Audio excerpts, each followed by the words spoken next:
Jadi anak ini itu usianya sekitar 17 ya, SMA kelas 3 lah kalau nggak salah. Nah, posisinya waktu itu ketemu aku itu dia sudah dalam keadaan tulang kakinya itu sudah keropos dan otot kakinya sudah mengecil. Jadi sebelah kiri ya kalau nggak salah itu dia sudah susah untuk berjalan. Jadi kemungkinan dia bisa lumpuh gitu kata dokter.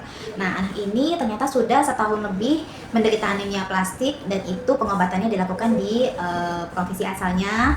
Kemudian karena di provinsi asalnya sudah tidak mampu mengatasi lagi, dialihkanlah ke kebetulan anakku kan pasiennya RS, tanpa sengaja kita bertemu dan kondisi anak ini sudah sangat memprihatinkan ya teman-teman. Jadi dia itu sudah sering masuk IGD, jadi itu selalu pakai masker mungkin karena sudah kehilangan kepercayaan diri dia. Dan anak tersebut juga trombositnya itu sering sekali hanya di 1000, sering perdarahan, gusi berdarah, pokoknya di IGD itu langganan, bahkan hormonnya sudah bermasalah. Terus menstruasinya juga susah untuk berhenti, akhirnya harus diberikan suntik hormon secara berkala dan itu benar-benar mempengaruhi tubuhnya, emosionalnya, karena kan kalau hormon kita terganggu semuanya kena ya, tubuhnya membengkak, maksudnya ya berat badannya sudah tidak kurang bagus lah gitu kan. Tapi kakinya itu sudah tidak bisa lagi dipakai untuk berjalan karena dia selalu sakit karena kaki itu sudah mengecil gitu loh. Dan itu katanya adalah efek dari pemakaian obat steroid, obat-obat imunosupresan ya.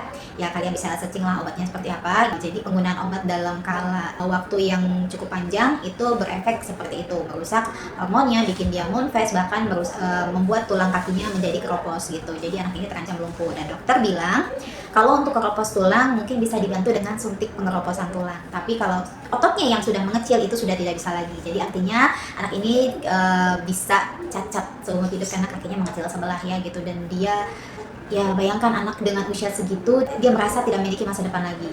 Singkat cerita akhirnya mamanya mengambil solusi yaitu menggunakan terapi Jerman sebagai pendamping medisnya. Dan dalam waktu hanya 1 bulan anak ini sudah bisa kembali berjalan, otot kakinya terbentuk kembali dan hebatnya lagi anak ini darahnya bisa stabil dan tidak perlu transfusi. Padahal sebelumnya itu hampir 3 hari atau seminggu sekali transfusi selama setahun penuh itu seperti itu. Saya cuma mau kasih tahu bahwa harapan itu masih ada ya selama kita mau berikhtiar.